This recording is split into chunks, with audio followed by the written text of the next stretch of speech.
Well, this is Jared with Stampede Blues, your Indianapolis Colts post-game wrap. The Colts lost today at home on Monday Night Football, just like Jim Irsay wanted, to the Los Angeles Chargers. The final score is 20-3. The Colts are now 4-10-1 and solidified that top five draft pick by losing today. So, good job of the Colts. Would hate for the Colts to have gone up, I don't know, like 33 to nothing and then have to choke the game away, right? Because winning is bad at this point, right? And the Colts decided to start Nick Foles tonight, who went 17 for 29 for 143 yards, less than 5 yards per attempt. Had three interceptions, was sacked 7 times, so clearly he was brought in to continue the losing ways.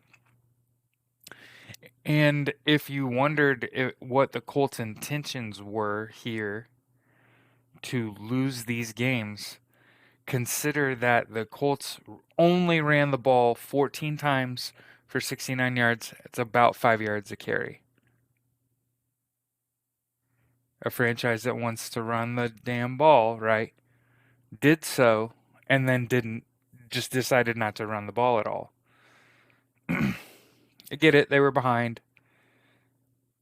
They were running the ball effectively. Justin Herbert was 24-31 for 235 yards, almost 8 yards of completion. He only had a single interception and he was only sacked 4 times. Austin Eckler had 18 carries for 67 yards and two touchdowns.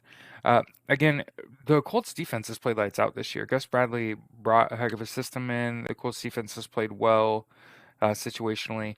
And they're really only gonna cede yards and points when they're getting pushed around because they've been on the field too long because they're not getting any time to breathe on the sideline.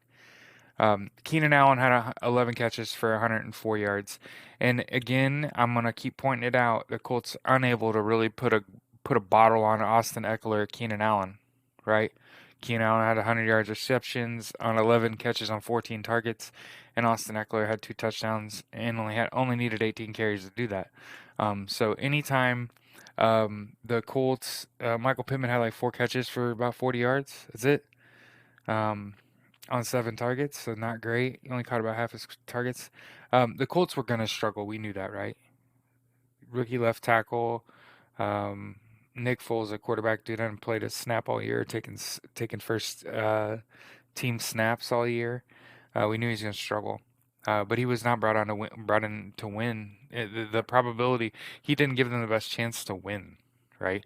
He gave them the best chance to go out there, give a great effort, and ultimately just not have enough in the tank. And I think it's time to start talking about how what happened to the Colts is their strategy caught up to them. See, what they were trying to do is trying to build their organization up after having to turn it over completely after Ryan Grigson left. That doesn't happen very often. Colts had to completely turn over their roster, and then Andrew Luck retired early, which set them back, and then they were just using patchwork quarterbacks to try to get to a point where it just kind of is going to fall apart on you because you don't have the right guy at quarterback. Um, and a lot of teams don't. So it's not just the Colts, but there's a lot of non-athletes at quarterback in the NFL, and the NFL got athletic real fast. That's what happens because athletes are the ones that make it, that stay healthy. So the Colts, hey, did their job today. It's not fun to sit up here and talk about this is what the Colts need to do and they didn't do that. So I'm thinking this is good for them. This is good for the Colts that they lost. This solidifies a top five pick. Um, and I'm almost guarantee that's going to be a quarterback.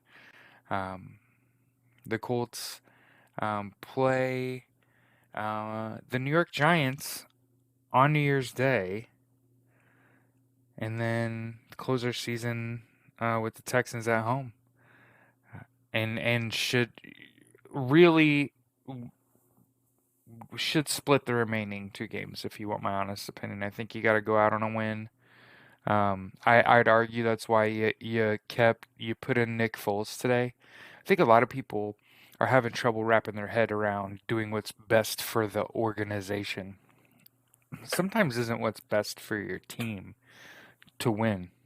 For example, uh, I've made it pretty readily apparent if you watch these games, the quarterback's got to be a better athlete than their pass rusher, and if he's not, he's going to get hit, hurt.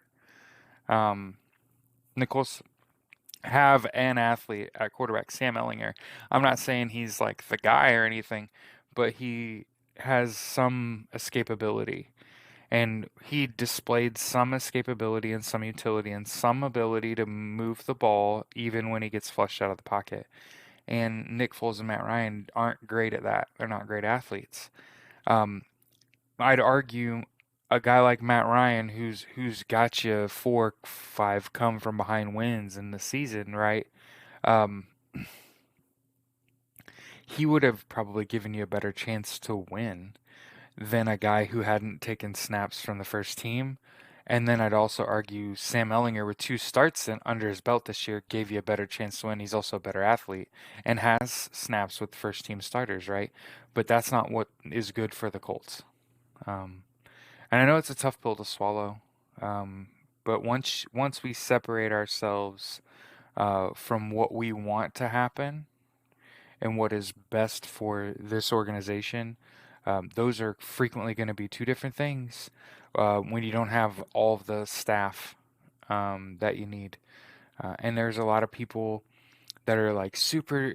The longer the season drags on, even know what's coming. You know the Colts are going to lose.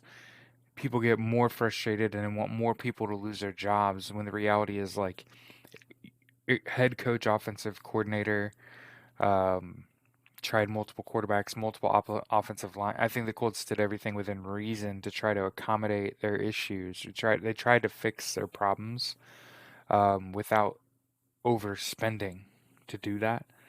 And I think a lot of teams in the Colts spot there would have traded and got a quarterback and made another move there and spent more money, and they didn't.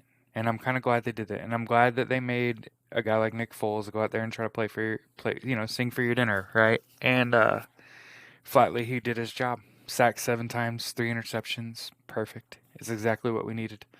And I know there's gonna be people that are upset with me, like you want to get into coaching, and you're sitting here saying like losing's a good thing. There's a difference between what's good for an organization and then what would be good for a team that I coach, and those are 2 different things. And then furthermore, hopefully, I never am in a position like this where I get hired like Jeff Saturday did with no experience and am thrust into a unwinnable position and then fighting for your life career, your young coaching career with a team that needs to lose. The Colts needed all this to happen because in order to win a championship, you have to have everybody all in. And I know that's kind of funny given Jim Irsay's statements earlier this year. That's not what I'm talking about. I mean, you have to have like a rough season like this because there's going to be guys that freak out and can't be a part of this, not even for a season, and they're going to want to away from the Colts. Um, I'm not saying that that was like Marcus Brady or Naheem Hines, but like I have also another theory, a feeling that a lot of guys are biting their tongue about their experience with the Colts until they, and have even not really said a lot of stuff since they left. And I have a theory surrounding like Carson Wentz, his unwillingness to get vaccinated, and the offensive line and their kind of like ho-humness about getting vaccinated. And then if I remember correctly, they all got COVID. I have a feeling that they've regressed as a result of having long COVID issues, and their VO2 max is destroyed, and now they have no wind in the second half, and that's evidenced by how the Colts got outscored since Jeff Saturday's been the coach, like 99-0 in the second half. Um, and I'm not saying I'm right. This is what happened. I'm just floating this theory. I wanted to get it on wax. Anyway, hey, happy holidays. We'll see you after the new year. I'll record a podcast episode here in the next day or two with Mateo. But stay safe out there. Stay warm. Um, yeah, go Colts. We'll talk soon.